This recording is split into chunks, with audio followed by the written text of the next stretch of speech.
Well, George Floyd was actually a rapper, part of the Screwed Up Clique. Yeah. I just came from Houston, and I was with some people, Travis came, call him OG Muggsy, Cortez, a few cats down there. We was down there, chopping it up for the weekend of his birthday and everything. And they was playing his song, and they played it on the radio, and I was like, wow. And to hear that, he was part of the Screwed Up Clique. He knew DJ Screw and everything. I knew that. I just didn't physically know him. I didn't, physically meet him, but I knew about everything. Him being a Screwed Up Clique down there in Houston with the slabs and all of that. I knew that. Yeah, very dope. Very, very dope. I think I talked to Scarface on the phone this one time, and he knew George Floyd. He remembered him during that time. Yeah.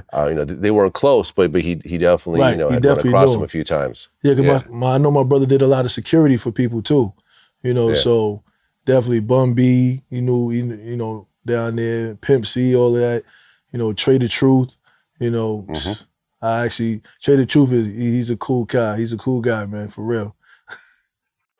Well, at one point, George Floyd got into some legal problems and, he had a little bit of, in and out of jail and so forth. But then when he got out, he really turned his life around. And you mentioned Trae the Truth. He actually worked for Trae's organization, yes, delivering meals and helping out people and so forth. And he was really on his way to really, kind of righting his past wrongs. And listen, we all messed up when we were kids. So, I've gotten arrested. I've dabbled in drug dealing and all types of bullshit. And, people turn their lives around. So I don't want people to think that that's the focus of it, but we all have our background. That's right. I'm glad you actually brought that up, man, because a lot of interviews I do, they don't.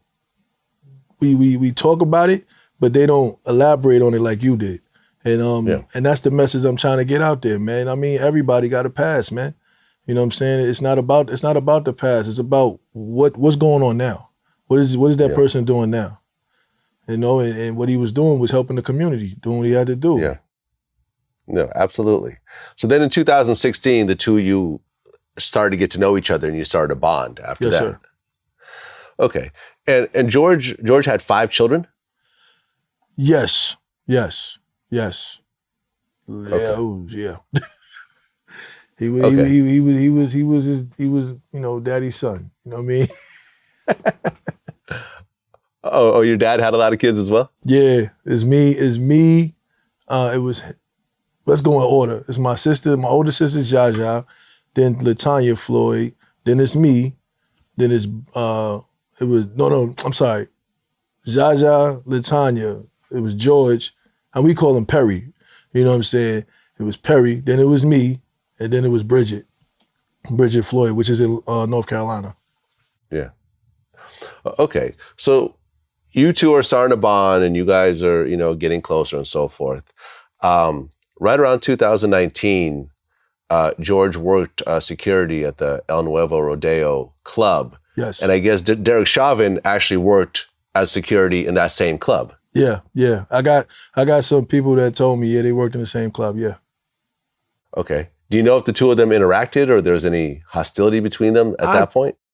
I didn't know. I didn't hear about any hostility between them, but I know that a lot of activities that went on in that club, my brother would, handle it, and I guess it was like an ego thing maybe, you know what I'm saying, of him always handling it and knowing how to deal with people. So I never heard of any altercations between them. But if they work in the same club and my brother's always handling it, I kind of put 2 and 2 together. Yeah.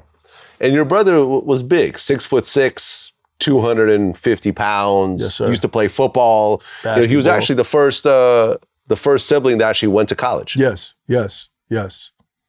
And wait, was it football or basketball? I think it was basketball. It's basketball. Basketball. Oh, yeah. My apologies. Right. He did play football though. He played football. But he did. Yeah, okay, but he went to school for basketball. Exactly. Yeah. There you go. Okay, so then right around 2020, George was working as a security guard at the Congo Latin Bistro Club. But then once COVID hit, he ended up losing his job. Yes, sir.